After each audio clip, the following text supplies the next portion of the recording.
Hello, everyone. Hi.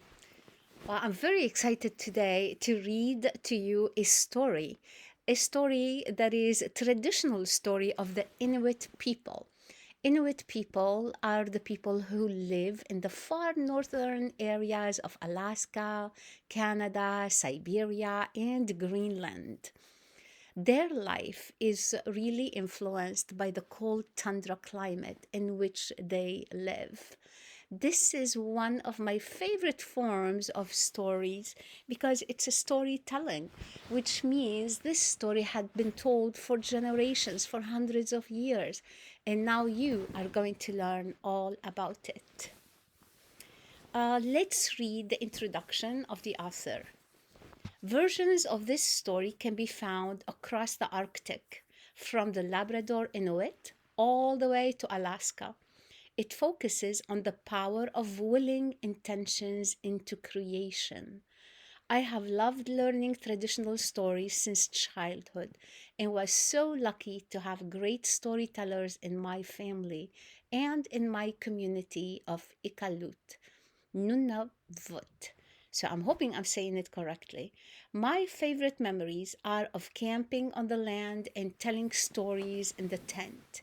To this day, that is still my favorite place to hear and tell stories. The traditional origin stories of Inuits are plentiful and powerful and always leave you learning something new. I hope this book does just that. Micah Harper. I really hope, boys and girls, that you will enjoy this story. And I hope that you might begin a tradition as well. One of my favorite memories is that of sitting with my brothers and sisters and cousins around my grandpa and my grandma. My grandma would be telling us stories. She's a storyteller. Every night she would have a story to tell us. We will all be sitting around her and my grandpa around the fireplace. And my grandpa, he would put cold oranges in hot water for a few seconds, take them out, and peel them and feed them to us. We looked forward to these stories. And what do you know? My grandma was telling us fictional stories, fairy tales. Every story she would begin with will begin with something like once upon a time in a faraway land. And then she will tell us her stories.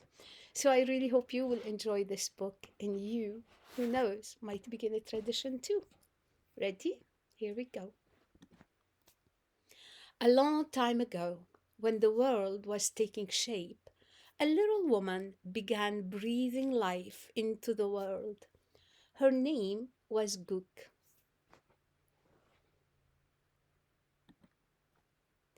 How does an animal take shape? She thought. Where does the head go? What goes on the head? Ears? Whiskers? A snout?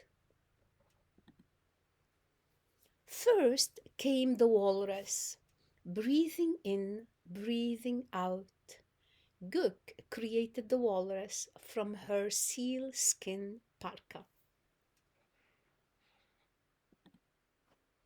Whiskers and wrinkles and funny dancing flippers. The walrus had huge antlers too.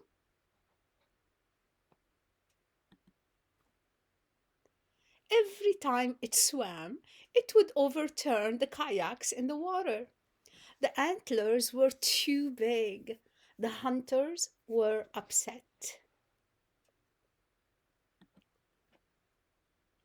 Once again, Gook breathed in, she breathed out.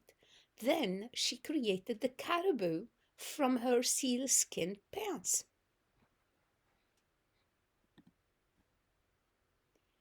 Big hooves and hair everywhere, a large snout and tusks too.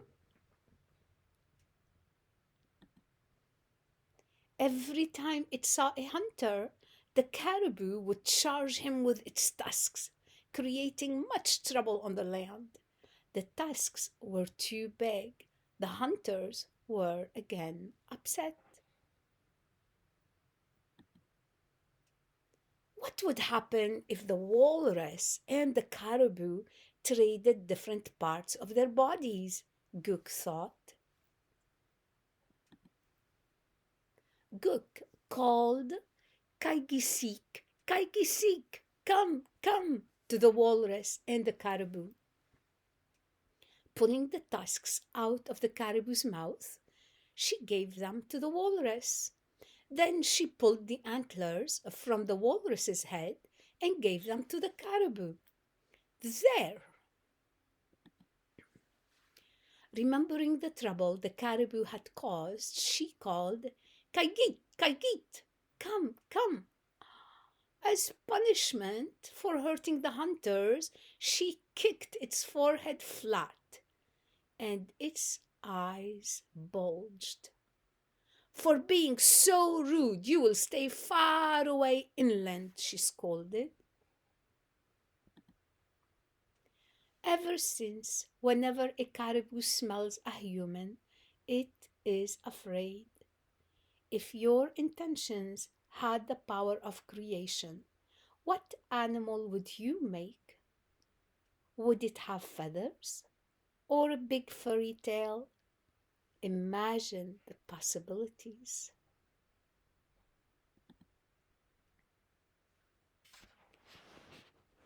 Micah Harper is a Canadian actress and model born and raised in the Arctic. She briefly studied classical theater in the BFA program at the University of Windsor before starring in APTN's hit dramatic comedy Mohawk Girls as Anna. She has also made appearances on Kim's Convenience and most recently on Burden of Truth. Her theatrical debut was as an alternate in Treasure Island at the 2017 Stratford Festival, and her film debut will be in The Education of Frederick Fitzel in 2019. In her spare time, she advocates for mental health awareness and mentors youth in Canada with Youth Fusion. The illustrator, Marcus Cutler, is both a children's illustrator and an occasional climber of rocks. He lives and works in Windsor, Ontario, with his wife and 2 daughters. The end.